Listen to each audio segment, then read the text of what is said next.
भारत के विदेश मंत्री एस जयशंकर ने पुणे में किसी को भी नहीं बख्शा। चीन, पश्चिमी मीडिया, पाकिस्तान और राहुल गांधी सभी पर उन्होंने चुन चुनकर प्रहार किया। जयशंकर ने अपने चिर परिचित अंदाज में प्रश्नों का उत्तर देते हुए सभी को आड़े हाथों लिया। जयशंकर ने इस दौरान भगवान श्री कृष्ण और हनुमान को लेकर भी बयान दिया। नमस्कार, आप देख रहे हैं TFI, जो है देश का सबसे विश्वसनीय ऑल्टरनेट न्यूज मीडिया पोर्टल, और मैं अवनीश तिवारी आपको बताऊंगा कि कैसे जयशंकर ने राहुल गांधी समेत पश्चिमी मीडिया और पाकिस्तान को लपेटे में लिया है। आगे बढ़ेंगे उससे पूर्व यदि आपको हमारे विचार पसंद आते हैं तो आप हमारी वीडियो को लाइक करें और चैनल को सब्सक्राइब करें। पुणे में अपनी किताब के विमोचन के दौरान विदेश मंत्री एस जयशंकर ने कहा कि जानबूझकर कुछ लोग चीन के मुद्दे पर गलत जानकारी फैलाते हैं। 1962 में भारत की जमीन पर चीन ने कब्जा किया था, फिर भी कुछ लोग ऐसे बताते हैं कि यह कल परसों में ही हुआ है। अपने बयान में आगे उन्होंने राहुल गांधी का नाम लिए बगैर कड़ा प्रहार करते हुए कहा कि कभी कभी लोग कहते हैं कि आपकी सोच में कमी है। बेशक मेरी सोच में कमी हो सकती है। यदि मेरी सोच में कमी है तो मैं अपनी फौज या इंटेलिजेंस से बात करूंगा। मैं चीनी एम्बेसडर को बुलाकर अपनी खबर के लिए नहीं पूछता। जमीन जो है 1962 में चाइना ने कब्जा किया था, वो अभी कभी आपको बताते नहीं। वो ऐसे आपको इंप्रेशन देंगे जैसे ये कल परसों हुआ।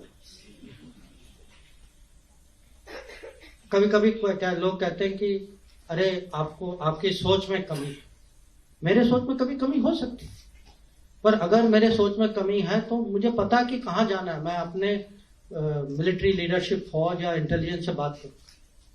मैं चीनी एम्बेसडर को बुला के मैं अपनी खबर के लिए मैं नहीं पूछता।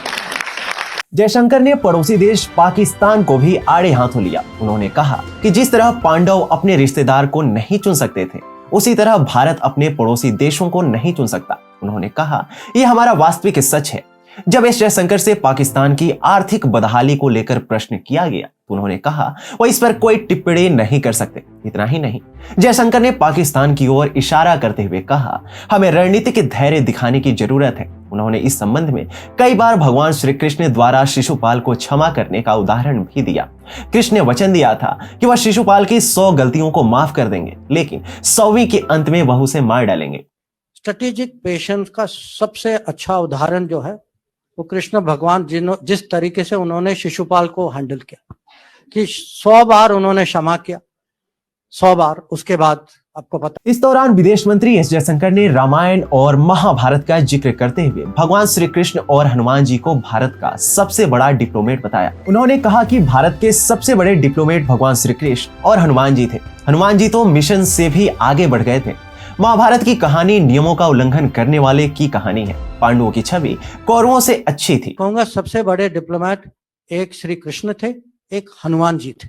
एस जयशंकर इस दौरान विदेशी समाचार पत्रों के लिए भी खरी खरी कह गए। उन्होंने कहा अगर आप विदेशी समाचार पत्र पढ़ें तो वे हिंदू राष्ट्रवादी सरकार जैसे शब्दों का उपयोग करते हैं। अमेरिका या यूरोप में वे ईसाई राष्ट्रवादी नहीं कहेंगे। ये विशेषण हमारे लिए आरक्षित है। Foreign newspaper they like using words like Hindu nationalist government. Okay, they will not say, in America, Europe, they will not say Christian nationalist or whatever. These adjectives are very specially reserved for us. Okay, so विदेश मंत्री S Jaishankar के इन सभी बयानों को देखने के बाद और पिछले कुछ वर्षों में भारत की आक्रामक विदेश नीति को देखने के बाद एक बात स्पष्ट तौर पर कही जा सकती है कि भारत ने अब 1947 के बाद से चली आ रही रक्षात्मक विदेश नीति को त्याग दिया है और अपनी प्राचीन परंपराओं को अपनाते हुए आक्रामक विदेश नीति को अपना रहा है। आप लोगों का जयशंकर के इन बयानों पर क्या कहना है? कमेंट बॉक्स में हमें अवश्य बताएं।